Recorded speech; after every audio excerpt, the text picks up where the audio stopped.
Yo, welcome back to the channel. I'm Nate Baker, and this is the first video in a series called Paradigm Shift. So in this series, we're gonna learn about what is a paradigm, pretty much how to shift them. And so we're gonna start off like right away, getting right into the content. So question, and the question is like, why is it so hard for most people to succeed? Like a lot of people um go through life and they try to succeed, and they run into issues and they keep running into issues until the point until they're like, you know what, I'd rather just live the life that I'm living right now and enjoy it where it's at rather than trying to move forward. A lot of people put their lives on pause, and I noticed this growing up, and you can notice it too. You just look around, a lot of people don't have the confidence in themselves to move forward. And it made me realize, it made me question, like, why? Like, why is this such a big thing? Once again, spiritual. So my spirit and God, they tell me like we can do anything. We are infinite beings, infinite possibilities. So if I have this potential, and other people have this potential, why aren't they tapping in? And I kind of have to reflect back on myself and through life as well, and see my shortcomings when I was doubting myself, and when I was down and out pretty much. And so I went to this YouTube channel called his name Bob Proctor, and he also is a motivational speaker, and he has his own version of paradigm shift as well. But his is old school, older white man, and he gives those type of examples and whatnot. And so I'm bringing it to the new school and showing it, bringing the science behind it too, because they didn't have the science back then. That could show you like what's actually going on in the body when you're shifting your paradigms and whatnot. And so, what is keeping us from succeeding? And honestly, it's paradigms. So what are even paradigms? Like a lot of people, we're all subjected to paradigms. You don't even know it, but most people don't even know what a paradigm is. And so I'm gonna break it down in a couple examples. You're gonna hear me say paradigm so many times, and that's to get it stuck in your head that basically what you're going through in life is just different paradigms, and you're just setting different paradigms inside yourself. So what are paradigms? Paradigms are habits. Those are habits, things that you do often. It's not something that you just do once in a while. That's a habit here and there. But a paradigm is more so a habit that happens often. Like you wake up almost following a schedule in a way. Let's say you wake up and the first thing you do is check Facebook or Instagram. That's a paradigm. It's like, when I wake up, I need to see what's going on in the world right away. You have set that paradigm on yourself. At first, it wasn't like that, because if you think back to when you were a child, you probably didn't have a phone. So the first thing that you woke up and did wasn't check Facebook or Instagram. They didn't even have it back then. Therefore, this paradigms can be formed. The paradigms they don't all actually, no paradigm exists at birth. So take that. Let's take that and go with that for a second. No paradigms exist at birth. So for children who are out here now, babies that are born into this world, they don't have like these, they don't have habits like right now. They just here. They're looking around, they're exploring, and they're gaining knowledge. And so the knowledge that they're gaining is from the environment that they're in, the people that they're around. And so as the child starts to grow, that child starts to learn more and starts to try to interact with the world. And as it interacts with the world, it starts to see that I can't do everything that I want to do. Because you see, children, they want to do whatever. They're infinite. They have infinite possibilities. They're from, if you've seen the Soul movie, they're like from the great before. They're just, their eyes are wide open. They're into a new world. They want to do everything. And so that's why you have your parents and the other people around you who care about you and show you like, yo, you can do whatever you want, but you make sure you watch out for that danger and watch out for that danger and watch out for this and that and that and that and that. So now the child is starting to get these it's starting to form these like thought processes that yo, I can um I can sit on the chair, but if I lean forward too much, I will fall forward. So let me lean back on the chair, and there's a part at the back of the chair that holds me up. So the child is literally making these connections in his head. These connections are paradigms, but they go further than just the small things of how to work life. They also go with who you think you are. That's pretty much what paradigms are. A paradigm is just the way that you think. And so, AKA, it's a human program. That's what it is. It's paradigms are human programs. What do I mean by a human program? I can kind of compare it to like a computer program.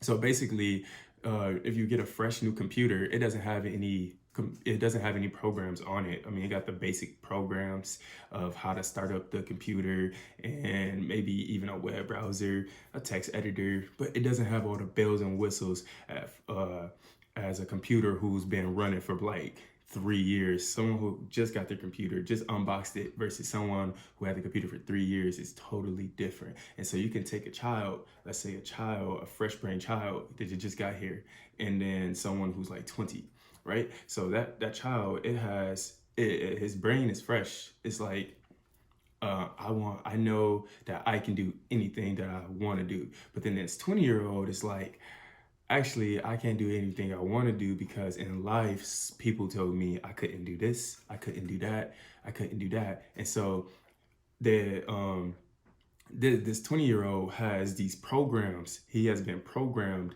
to believe that I'm not able to do certain things, or I am able to do certain things, while this other this other being, the baby, is feeling like it could do whatever until it starts to get programmed. And so going back to a computer, we have this fresh computer of just unboxed versus a computer of 3 years. This fresh computer can have almost any type of programs on it. Like it has a full fresh hard drive, has a full nice CPU, and then you got this other computer, and yeah, it has the same CPU, it probably has the same size hard drive, but the space on that hard drive is now the available space on this hard drive versus the child's hard drive, or versus the new computer's hard drive, is a lot less, because there are programs that over the 3 years that the person had the computer, they were installing those programs into the computer.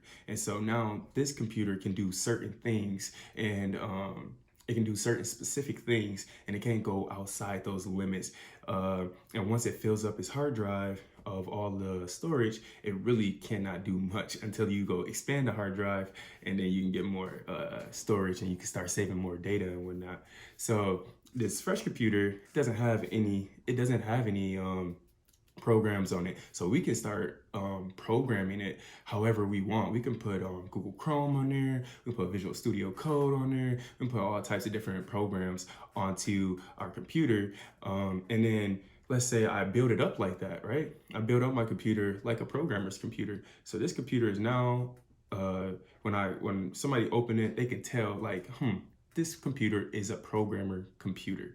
But let's say I wasn't a programmer. Let's say I was just, let's say I was a designer maybe, and I would have, on another laptop, let's say I could put like design studios on there. I'll put Photoshop, I'll put Adobe XD, some video editing softwares and whatnot.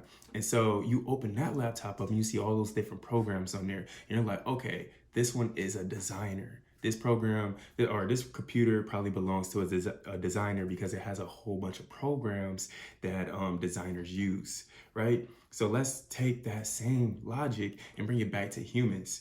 Now, humans, we have programs. Like, once again, we started off fresh, and through our life experiences, people were putting different programs into our head until we became the person that we are. So when people look at us, they like, you're probably from this type of background because the way of your thinking, the way that you're acting, you know, you can open someone who's conscious can really open you up and see like who you really are and where you from and the different things just by interacting with you and seeing how you act, right? And so that goes back to paradigms. So paradigms are habits again. Habits are what we do with our body. Like the paradigm starts in the mind, but then like the mind has these thoughts, right? We come up with thoughts in the mind, but then the body reflects those thoughts. So the this is really hard to understand. So the thoughts generate in our brain, but then we use our bodies to manifest those thoughts. So, for an example, an emotion starts in the brain. We think of we think of a memory or something. Let's say a happy time. 4th of July, we were grilling, right? So we're at the beach, we're grilling. It's a happy time. That thought in my mind of the grill made me feel like happy, right? The thought of grilling at the beach was a happy thought. And so that made my body start making chemical reactions called an emotion. And now you can see I'm kind of happy right now. I'm a little bit more happy. But if I thought about something sad, my body, I could think of something sad in my brain. The thought starts in the mind, and then the body is going to reflect what you started in the mind. And so you can really pay attention to people and know what's really going on in their brain just by watching their body movements. It's all connected. And so these is where paradigms come into play, because you can see what different programs. Remember, a paradigm is a program, it's a habit. It's like you programming yourself. So the paradigm is happens through repetition. Through life, somebody's telling you something multiple times until it clicks and it's just in your head, and that's what you believe now. That's the paradigm. So happening multiple times, hearing that same thing, that habit, doing a habit multiple times until you get an addiction. That's a paradigm. Hearing something multiple times until you believe it, a paradigm. And so once again, in this channel, we're going to learn how to shift paradigms. There are some paradigms in our bodies, in our brains. There are some paradigms in our brains that we use that we really don't like, that keeps us from being who we really want to be. And so we need to take those paradigms and shift them differently. So this is why I call it human programming, because that's exactly what it is. We're programming the human just as we programmed the computer. And so once again, this is just the introduction to paradigms. If you have any questions, leave a comment, but most definitely like, subscribe, and hit the bell icon. The next video is going to go into more details on like the science behind the paradigms and how we're going to start shifting it, how we can become more conscious of our paradigms in ourselves. You know, we notice paradigms in other people's, but we don't really notice our own paradigms. And so we always want to change somebody else, but the energy is never on ourselves. So now in the next videos, we're going to start talking about like how we can put the energy of changing our own paradigms, how we can use our energy to change our own paradigms and start bossing our life up. All right, so I appreciate y'all watching this video. Once again, like, subscribe, hit the bell icon. Please share the video, and hit a comment if you have any questions about paradigms. It's a really weird topic. Most people don't talk about it, but human programming is a thing. It is a thing, and it's kind of scary if you don't know what's going on.